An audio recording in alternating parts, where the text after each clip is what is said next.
新婚之夜，新娘一脸娇羞地等待着丈夫的宠幸，可男人却只顾数着她带来的嫁妆，对她根本提不起一点兴趣。她只好挪动着枕头，做出暗示。然而男人看到后却冷冷说道：“还不睡？明早还在挤奶。”丈夫的冷漠熄灭了她那颗炙热的心，也让她明白今天的洞房花烛夜又没希望了。我给奶牛添点料去。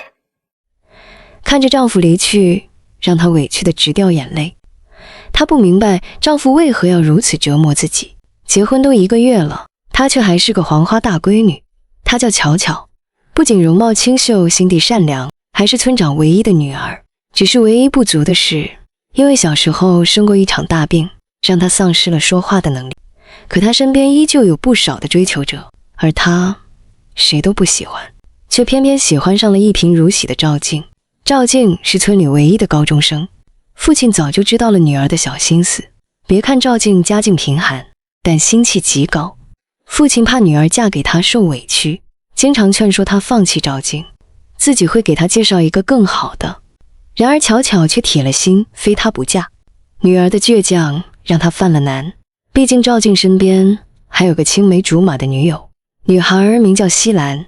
她不仅不嫌弃赵静的家庭，有时还会把自己省吃俭用攒下的钱交给她补贴家用。眼看两人就要修成正果，却没想到因为一头牛让他们分道扬镳。这天两人坐在大树底下放牛，不知为何发生了争吵，吵着吵着就动起了手，很快便扭打在了一起。这一幕刚好被不远处的巧巧看到。正在他伤心之际，村里的二行也走了过来。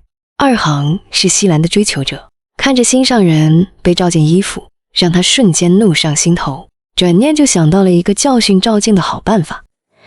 等到太阳落山后，两人才意犹未尽地爬了起来。然而没想到的是，赵静家的牛不见了。他们急忙沿着河岸边寻找，此时天色已晚，再加上刚才劳累过度，让两人的视线都有些模糊。经过几天的寻找，根本没有牛的半点踪影。而此时正是农耕时节，没有了牛，还让他们怎么耕种庄稼？父亲被气得直飙方言：“狗日的！你死呀你啊！”这一巴掌不仅打在了赵静的脸上，也打碎了他和西兰之间美好的爱情。因为是两家共养的一头牛，如今没了牛，他们只能靠人力来犁地。西兰家还好，毕竟有二行这个追求者，他当然会抓住机会献殷勤。可西兰的心里只想着赵静，便想借用二行家的牛去帮助赵静，没想到却被断然拒绝。我不怕你说我小心眼儿，我这就是和赵静竞争。他一个5尺高的汉子，连这点问题都解决不了，将来娶了你，怎么养活呀？二行哥，你想趁火打劫啊？我不管你怎么想。另一边的赵静就没这么好运了，汗水早就湿透了她的衣服，肩膀上更是垒出一条血红的印子。西兰看得心疼不已，他们知道照这样下去也不是个办法，西兰便提出让赵静去找村长贷款买牛。赵静虽然不肯低头去求人办事，可如今也没了办法，只能不情愿地带了点礼来找村长。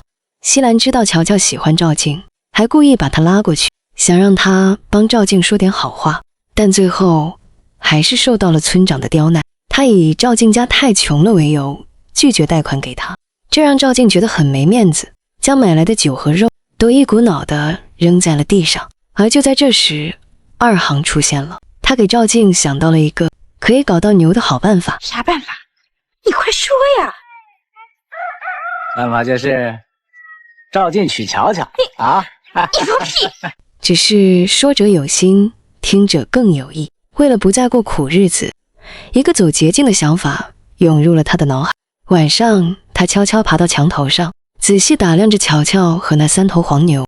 在牛的衬托下，他突然觉得巧巧比起西兰来也没差太多。他也知道巧巧一直喜欢自己，为了得到想要的东西，他开始利用巧巧的感情，很快便让他陷入了这场欺骗当中。村长本来不喜欢赵静，可看在女儿的份上，他最终还是答应了这桩婚事，因为他觉得自己的女儿虽然不能说话，但心地善良，长相也不差。到时候他再把牛陪嫁过去，就算赵静是块石头，也能把她焐热了。只是让村长没想到的是，赵静是块厕所里的石头，又臭又硬。而得知情况的西兰根本接受不了，他哭着找到赵静，质问他到底为什么要这样做。可赵静的回答却让他大跌眼镜。牛，简简单单的一个字，却道尽了现实的残酷与人性的脆弱。在生存与爱情的抉择面前，赵静毫不犹豫地选择了前者。她决定用自己的婚姻来换取梦寐以求的耕牛。很快到了成亲的日子，婚礼当天，赵静脸上没有新郎该有的喜悦，反而眼中闪烁着对牛的渴望。村长也信守承诺，将2大1小3头黄牛作为陪嫁，都送给了赵静。此时此刻，他终于如愿以偿，看着眼前的牛，仿佛已经看到了美好的未来。可就在2人的洞房之夜，窗外却多出了一双眼睛。痴情的西兰心有不甘，在极度的愤怒和痛苦中，他将这一切都怪罪在了牛的身上，于是拿起镰刀冲进了牛棚，对着小牛狠狠地砍了下去。小牛痛苦的嘶吼声惊动了赵静，他闻声赶来，刚跑进牛棚就被西兰推倒在地。看着满脸怨气、眼神空洞的西兰，他大气儿都不敢出。本以为西兰会对他发泄怒火，没想到发泄的却是邪火，只是委屈了巧巧。洞房之夜被人截了胡，刚过门的他却独守婚房。第二天，巧巧就发现了牛身上的伤口，而他却选择了沉默。他能理解西兰心中的委屈，只是可怜了这头小牛了。达成目的的赵静很快就换了一副嘴脸，对巧巧总是爱搭不理，刚结婚就逼着让她下地割草，而他明知道今天是回门的日子，却招呼也不打一声，牵着牛独自去了城里。直到宴席就要开始，村长才在门口看到了割草回来的巧巧。今儿个是回门的日子，亲戚们都来了，你怎么去割草了？谁让你去干的？瞧瞧，赵进呢？这瞬间让他火冒三丈，来和赵静爹讨要说法。他不顾女儿的阻拦，今儿个是回门的日子，赵进招呼不打就出了远门，他眼里还有没有我刘冠山？我寻思他跟你讲了，该死，真是早教。哼，不回门省我一顿饭。我说亲家公，我问你，这新媳妇头3天不下地的乡俗，难道你周家不知道？我就这么一个闺女啊，我是又当爹又当妈呀。知道。你可以骑在我刘冠山脖子上撒尿，可不能动我乔乔一指头。亲家公，哎，你放心，乔乔是个好媳妇儿，我不会。本以为赵静会收敛一点，却不料她更加变本加厉。她从不正眼看巧巧，也没有履行过丈夫的职责，每天都会把她当下人一样使唤。每次受到了委屈，巧巧都会和小黄牛述说，2个不能说话的生命成了彼此心灵的伙伴。而赵静时常还把她当枪使，每次想让村长帮自己办事时，她才会把巧巧带在身边。也是每次看在女儿的面子上，村长才一步步的妥协。赵进，巧巧自过门还没回娘家住过1天，今儿个就让她留下吧。啊？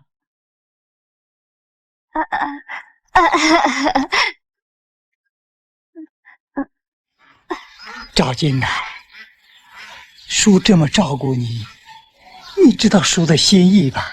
啊？赵静凭借着老丈人的关系办起了牛场，成了村里名副其实的首富。有了钱的她变得更加目中无人，就连老丈人的面子她也是丝毫不给。而另一边，西兰为了赚钱给母亲买药，只能来到赵静的牛场工作。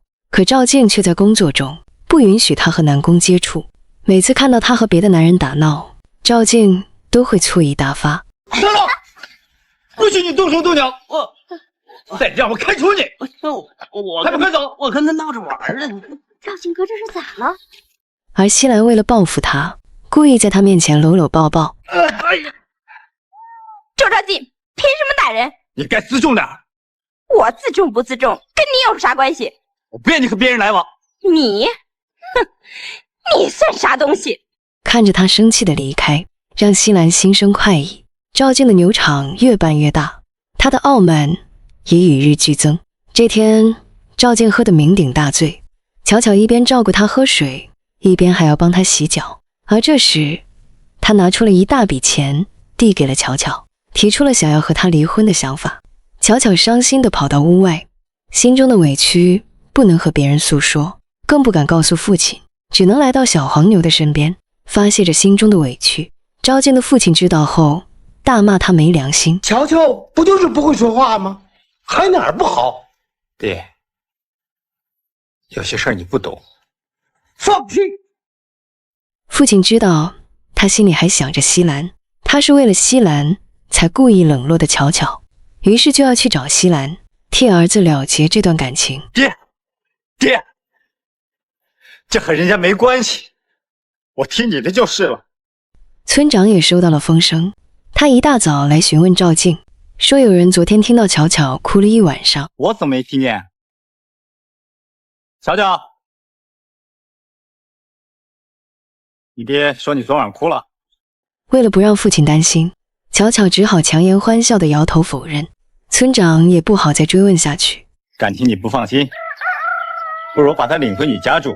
只要你们俩好好过日子，我心里就高兴。公司的事儿多，我就不陪你了。有句古话说得好，天欲其亡，必令其狂。赵静的狂妄自大很快便迎来了危机。在村长选举会上，众人都推崇西兰为村长，而西兰上任后就调查起了赵静，发现他的牛场和村里的账目不清。虽然主要责任在他的老丈人，可他也要负相应的责任。我和二航的婚事定下了，准备在本月30日皮革厂奠基仪式那天结婚，到时候请你来吃块喜糖啊！怎么，你不高兴？高兴，高兴。二航知道西兰是为了报复赵静才答应自己的，可他还是激动地哭出声来。很快，他们的皮革厂开业，两人的婚事也如期举行。洞房之夜，二航目不转睛地盯着西兰，到现在他都不敢相信这一切是真的。他的举动逗得西兰哈哈大笑，也是在这一刻，让他觉得嫁给一个爱自己的人也是个不错的选择。可就在要喝交杯酒时，二航却说出了一个压在他心底的秘密。原来当初赵静家丢的那头牛，是他故意偷走的。你为什么要这么做？我看见你和赵静亲热，受不了。那你为什么非要今天晚上告诉我呀？我心里憋着难受啊。两人的谈话被躲在屋外的赵静听到，他无法接受曾经深爱的女人嫁作他人，更无法忍受那个偷牛贼竟成了最终的赢家。愤怒、嫉妒与不甘在他心中交织燃烧，最终化作一场毁灭性的爆发。他恶狠狠地回到家，拿起鞭子狠狠地抽打着黄牛，将所有的一切都怪罪在了牛的身上。巧巧见状想要阻拦，却被他一把推倒在地。也许是看到巧巧受了欺负，黄牛开始变得狂躁不安，很快挣脱开绳索，向着赵静扑去。此刻赵静才意识到危险，吓得撒腿就跑。老牛在他身后紧追不舍，直到把赵静逼到了绝路。眼看他已经无处可逃，就在黄牛扑上去的前一秒，巧巧却出现在他的身边。他一把推开了赵静，自己则被黄牛顶在了墙上。就这巧巧为了救这个负心汉，搭上了自己的性命，而那头黄牛也同他一起死去。众人在整理巧巧的衣服时，发现了一封信。这是从乔乔写衣兜里发现的，上面写满了字，写的啥？你念念。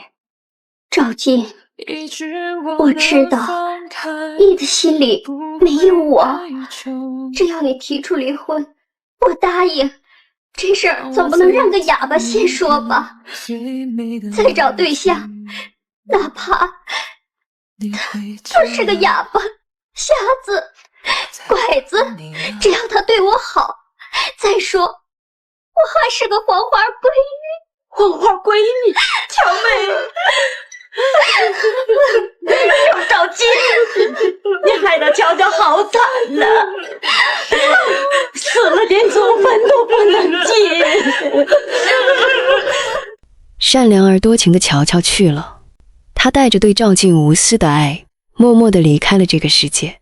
这一真相如同一记重锤，彻底击碎了赵静心中那座由物质和自私构筑的堡垒。她跪在乔乔墓前痛不欲生，直到此刻，她才明白自己失去了一个用生命爱她的女人，一份她从未珍惜过的真心。这部电影出自1994年的长春电影制片厂，是那个年代最典型的农村现实主义作品，没有花架子，没有滤镜，拍的就是生活本来的重量。片中的乔乔几乎是传统女性最真实的缩影，善良、沉默、忍耐，把爱看得比命还重，却得不到一句体面的回应，愿意为家庭牺牲一切，却从头到尾都被命运推着走。